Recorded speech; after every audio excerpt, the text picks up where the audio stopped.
अमरावतीच्या दार्यापुरात आजही गॅस सिलेंडरसाठी रांगा कायम। गॅस सिलेंडरचा तुटवडाच सरकारचं नियोजन नसल्यानं नागरिकांना त्रास। खासदार बळवंत वानखेडे यांची टीका।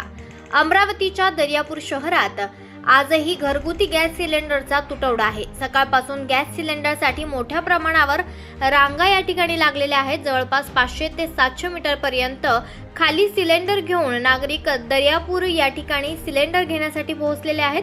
या ठिकाणी काँग्रेस पक्षाचे खासदार बळवंत वानखेडे यांनी भेट देऊन नागरिकांशी संवाद साधला। त्यानंतर त्यांनी राज्य आणि केंद्र सरकारवरती टीका केली आहे। गॅस सिलेंडरचा तुटवडा आहे, त्यामुळेच नागरिक खाली सिलेंडर घेऊन गॅस घेण्यासाठी पोहोचलेत। सरकारचं नियोजन नाहीये, त्यामुळे नागरिकांना त्रास होत आहे, अशी टीका बळवंत वानखेडे यांनी केली आहे। सरकार वारंवार सांगते की गॅसचा तुटवडा नाही आणि काँग्रेसवाले अफवा पसरवतात, हे अधोरेखित करून ते सांगतात।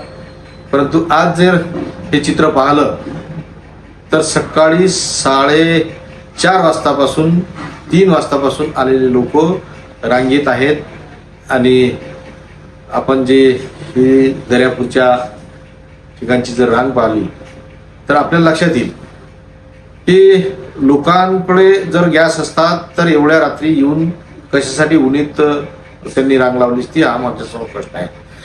तुटवडा नसता तर माननीय मंत्री लोढा यांनी माननीय मंत्री भुजबळ यांना पत्र लिहून गॅस 5-5 सिलेंडर गॅसची व्यवस्था करण्याच्यासाठी संदर्भात कशासाठी पत्र लिहिलं असतं।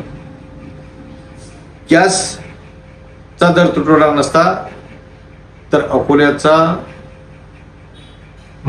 माजी सरपंच गॅसच्या लाईनीत शिरसाट म्हणून वारला नसता।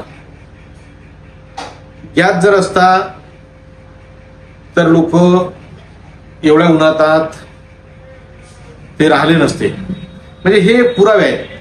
सरकार स्वतः म्हणते की गॅसचा तुटवडा नाही। सरकारच जर पत्र लिहित असेल एका मंत्र्याचं दुसऱ्या मंत्र्याला तर गॅसचा तुटवडा नाही हे कसं शक्य आहे। म्हणून म्हणतो की जे नियोजन आहे गॅसचं ते नियोजन सरकारनं केलं नाही। गॅसचा तुटवडा आहे आणि तुटवडा तो राहील असं आम्हाला वाटते आणि त्यात सुधारणा करणं हे गरजेचे आहे। सरकारनं ती सुधारणा करावी।